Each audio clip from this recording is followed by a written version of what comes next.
नमस्कार, मैं हूं हरिशंकर व्यास। सेंट्रल हॉल में आपका स्वागत है।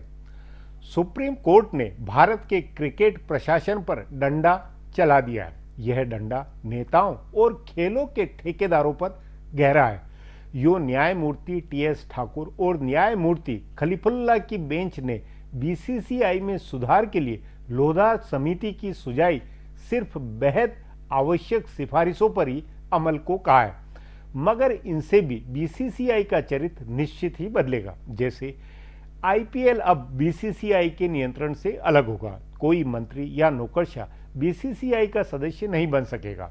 70 वर्ष से अधिक उम्र के व्यक्ति बीसीसीआई के पदाधिकारी नहीं होंगे। हर राज्य को बीसीसीआई में सिर्फ एक वोट देने का हक होगा। बीसीसीआई की ऑडिट प्रक्रिया में सीएजी का एक मनोनीत प्रतिनिधि भी होगा। इससे उसके बही खाते में पारदर्शिता आएगी। जाहिर है, इस सबसे क्रिकेट के नेता मठाधीशों का दबदबा कम होगा। महाराष्ट्र या गुजरात के ज्यादा वोट से वहां के नेताओं का जो दबदबा था वह घटेगा। बावजूद इसके मंत्री या नौकरशाह पर पाबंदी का यह अर्थ नहीं है कि नेताओं का नियंत्रण खत्म होने वाला है। केंद्र में जिसकी सरकार होगी उसके दबदबे में राजनीतिक दल अपने नेताओं को कुर्सी पर बैठाए रखेंगे।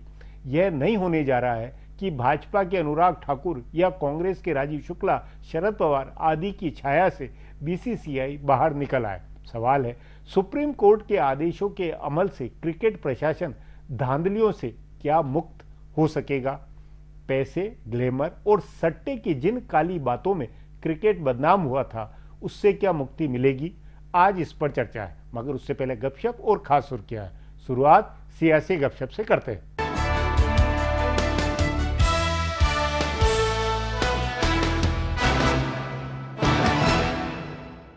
कांग्रेस अध्यक्ष सोनिया गांधी की बेटी प्रियंका गांधी उत्तर प्रदेश में वही भूमिका निभाएंगी जो पिछले लोकसभा चुनाव में भाजपा के लिए अमित शाह ने निभाई थी, यानी जमीनी स्तर की सारी तैयारियां प्रियंका की देखरेख में होंगी। ये फालतू की खबर है कि प्रियंका का नाम उछालने के लिए सोनिया गांधी प्रशांत किशोर से खफा हैं। कांग्रेस में अभी जो कुछ भी हो रहा है वो एक रणनीति के तहत हो रहा है और उसमें प्रशांत किशोर की बड़ी भूमिका है। कांग्रेस के जानकार सूत्रों के मुताबिक जिस तरह अमित शाह ने भाजपा के बूथ स्तर के कार्यकर्ताओं से मुलाकात की है, उसी तरह प्रियंका गांधी कांग्रेस के प्रखंड स्तर के कार्यकर्ताओं से मिलेंगी। बिहार की तर्ज पर प्रशांत किशोर हर विधानसभा क्षेत्र के लिए टीम बना रहे हैं जो पार्टी के वॉर रूम से सीधे जुड़े होंगे। इसकी कमान बताया जा रहा है कि प्रियंका गांधी संभाल सकती हैं। लखनऊ में 29 जुलाई को होने वाले कांग्रेस कार्यकर्ता सम्मेलन की तैयारी भी काफी समय से चल रही थी और जब प्रशांत किशोर ने प्रखंड स्तर के कांग्रेस कार्यकर्ताओं से मुलाकात की थी, उसी समय इस बारे में चर्चा हुई थी। इसमें हिस्सा लेने वाले कांग्रेस कार्यकर्ता सीधे प्रियंका गांधी या कांग्रेस के चुनावी वॉर रूम से जुड़े होंगे। कहा जा रहा है कि उम्मीदवार तय करने से लेकर प्रचार की रणनीति और बूथ स्तर का प्रबंधन संभालने का काम इस बार प्रियंका करेंगी। इसके अलावा वे चुनावी रैलियों में भी हिस्सा लेंगी। सोनिया, राहुल और प्रियंका तीनों की साझा रैली भी हो सकती है।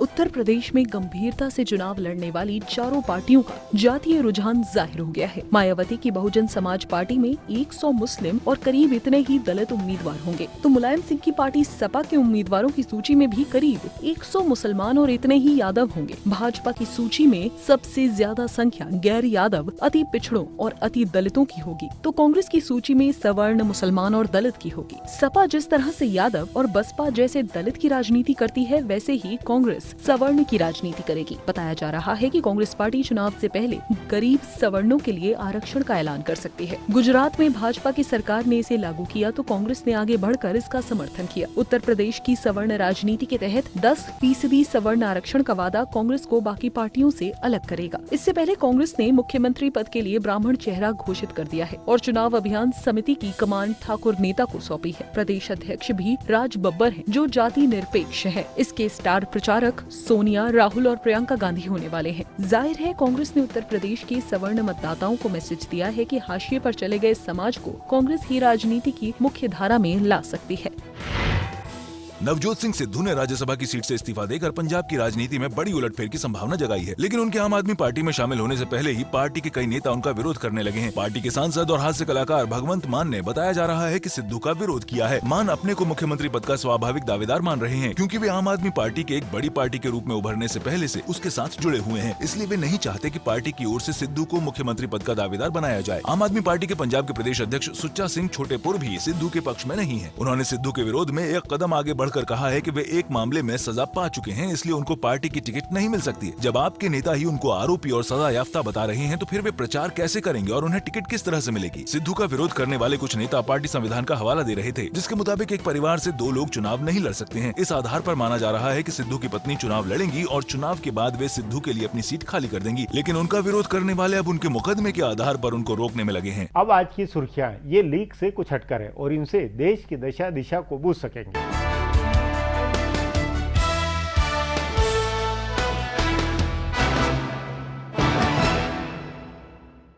उत्तर प्रदेश विधानसभा चुनाव से पहले प्रधानमंत्री नरेंद्र मोदी ने आज पूर्वांचल को बड़ी सौगात दी है। प्रधानमंत्री मोदी ने गोरखपुर में आज एम्स की आधारशिला रखी और एक खाद फैक्ट्री को फिर से शुरू करने का ऐलान किया। इस दौरान प्रधानमंत्री मोदी ने एक रैली को संबोधित किया। मोदी ने अपने संबोधन में यूपी सरकार पर जमकर निशाना साधा। उन्होंने कहा कि परिवारवाद से राज्य का भला नहीं होने वाला है, जनता की भलाई विकासवाद से होगी। मोदी ने वाराणसी से अपने को सांसद चुनने के लिए यूपी की जनता का धन्यवाद किया। मोदी ने कहा कि यूपी की जनता का बहुत बहुत धन्यवाद। आप लोगों ने मजबूत और जागरूक सांसदों को चुनकर दिल्ली भेजा है, जो दिन रात काम कर रही हैं, कड़ी मेहनत कर रही हैं। मोदी ने अखिलेश सरकार पर निशाना साधते हुए कहा कि परिवारवाद से किसी का भला नहीं होने वाला है। जातिवाद का जहर फैलाना बंद कीजिए। लखनऊ को दौड़ाने वाली सरकार चाहिए, जैसी दिल्ली की सरकार दौड़ रही है।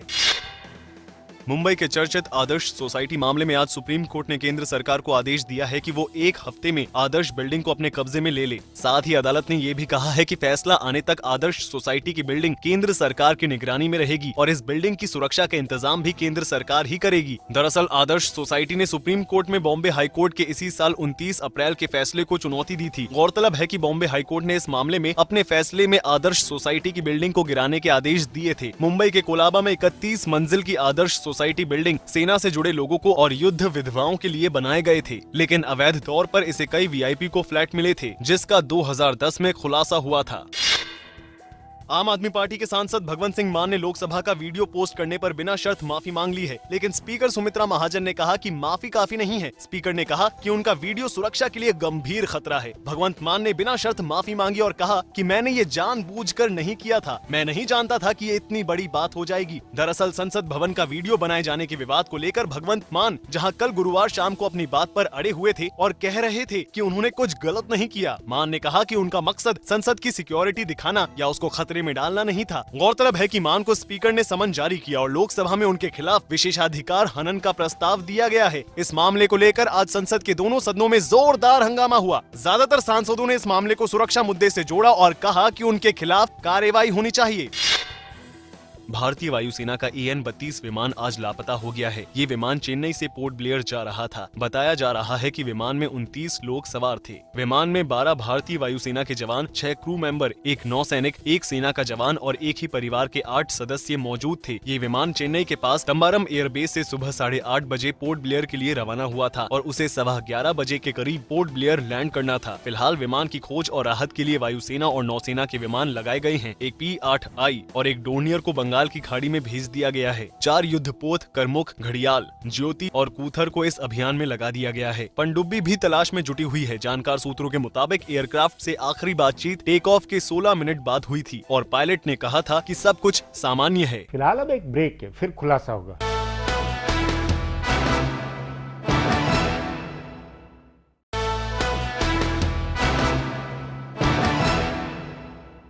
क्रिकेट या खेल प्रशासन से पुराने मठाधीशों के पर कतरना एक बात है और संगठन के बुनियादी चरित्र को बदलना दूसरी बात है। आशा है नए उपायों से क्रिकेट के संचालन में उत्तरदायित्व सुनिश्चित बनेगा। बीसीसीआई चाहती तो वह पहले ही खास सुधारों को लागू करके न्यायिक हस्तक्षेप से बच सकती थी, लेकिन उसने सुधारों को रोकने का प्रयास किया। इस पर आगे चर्चा करें, उससे पहले देखें मेरा ये खुलासा।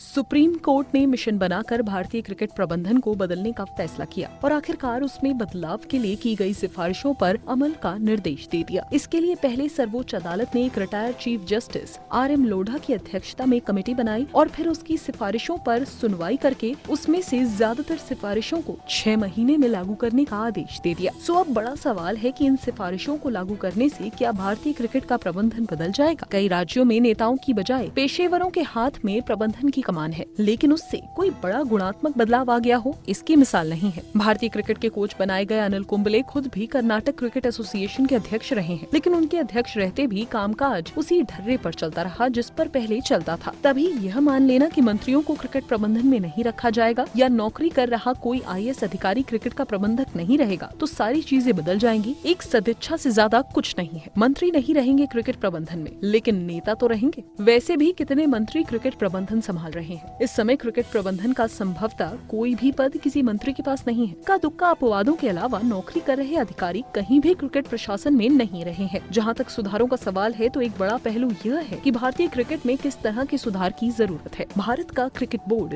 दुनिया का सबसे शक्तिशाली और धनी बोर्ड है और इसने भारत में क्रिकेट को कायदे से विकसित किया है। कई वर्षों से भारतीय क्रिकेट टीम दुनिया की शीर्ष टीमों में शामिल है। टेस्ट, एक दिवसीय और T20 मुकाबलों में भारत का रिकॉर्ड शानदार है। IPL एक सुपरहिट टूर्नामेंट है और राज्यों के स्तर पर क्रिकेट के विकास के लिए बहुत कुछ हो रहा है। सुधारों की सिफारिश लागू होने के बाद इसमें और क्या सुधार होगा, ये देखने वाली बात होगी। एक अच्छी बात यह है कि अदालत ने CAG के एक सदस्य को क्रिकेट बोर्ड में शामिल करने की सिफारिश मान ली है। इससे भारत क्रिकेट कंट्रोल बोर्ड की हजारों करोड़ रुपए की कमाई और उसकी बंदर बांट पर लगाम लग सकती है। उसके बाद उस कमाई का इस्तेमाल बेहतर ढंग से हो, नई क्रिकेट एकेडमी बने, नए स्टेडियम बने और नए खिलाड़ियों को प्रमोट करने का काम हो, तभी इसका फायदा है। दूसरी अच्छी सिफारिश हर राज्य के लिए एक बोर्ड बनाने और BCCI में हर राज्य का एक वोट रखने की है। बिहार जैसे राज्य का कोई प्रतिनिधित्व BCCI में नहीं है, जिसकी वजह से वहाँ क्रिकेट फिसड्डी है। सुधारों को लागू करने से स्थिति बदलेगी। बहरहाल सुधारों को लागू करने के बाद भी क्रिकेट प्रशासन में उन्हीं का जलवा रहेगा जो अभी कमान में है, लेकिन वे ज्यादा सावधानी से अब काम करेंगे। इसके अलावा अदालत ने क्रिकेट में सट्टेबाजी को वैध बनाने का फैसला संसद पर छोड़ा है। यह एक बड़ा मामला है। भारत क्रिकेट सट्टेबाजी और फिक्सिंग की वजह से बार बार बदनाम हुआ है और इस पर बहुत सख्त कदम उठाने की जरूरत है। सट्टेबाजी की वजह से ही मैच फिक्स होते हैं, इसलिए इन दोनों पर एक साथ विचार करने की जरूरत है। अब एक ब्रेक है, उसके बाद क्रिकेट प्रशासन को सुप्रीम कोर्ट से मिले आदेशों पर चर्चा करेंगे।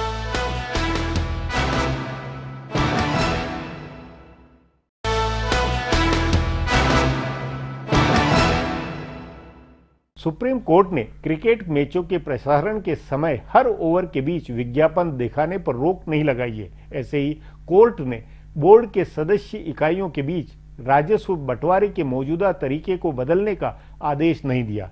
यह होता तो BCCI के पैसे की ताकत का आधार ही खिसक जाता। उस नाते BCCI का जलवा और सेहत जस के तस रहने हैं। इस पर चर्चा के लिए आज मेरे साथ वरिष्ठ खेल पत्रकार हरपाल सिंह बेदी है।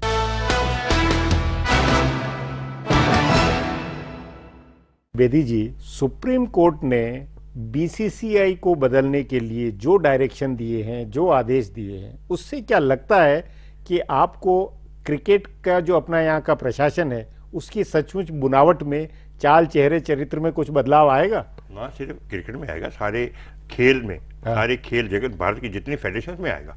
आप सुप्रीम कोर्ट की एक जजमेंट जो है सिर्फ एक पे लागू नहीं करेंगे कि 70 साल सिर्फ BCCI में नहीं होगा, 3 टर्म सिर्फ BCCI में नहीं होगी, एक वन पोस्ट वन एक सिर्फ BCCI में, बाकी कहेंगे हमने क्या किया। तो इसका इतना बड़ा इम्पैक्ट होगा, आप हैरान हो जाएंगे कि क्या इसमें क्या किया है इन्होंने। नहीं, कैसे कैसे कैसे इसको बताइए ना, समझाइए। आप देखिए जैसे अनुराग ठाकुर है, ये प्रेसिडेंट है BCCI की, ये प्रेसिडेंट है हिमाचल प्रदेश से, ये वाइस प्रेसिडेंट है इंडियन ओलंपिक एसोसिएशन, ये वाइस प्रेसिडेंट है हॉकी इंडिया के। 4 इनके कमजोर कंधों पे 4 जिम्मेदारियां हैं। 3 में इसको जाना पड़ेगा। वो है ही, इट हैज टू। अच्छा। जो रूल बताया कि वन मैन वन पोस्ट, आपको चारों में से या तो ये चुनिए, या हिमाचल चुनिए, या हॉकी इंडिया चुनिए, या जो भी। तो हॉकी इंडिया और IA को छोड़ दें, रह गया हिमाचल इनकी अपना गढ़ है जो बेसिक है।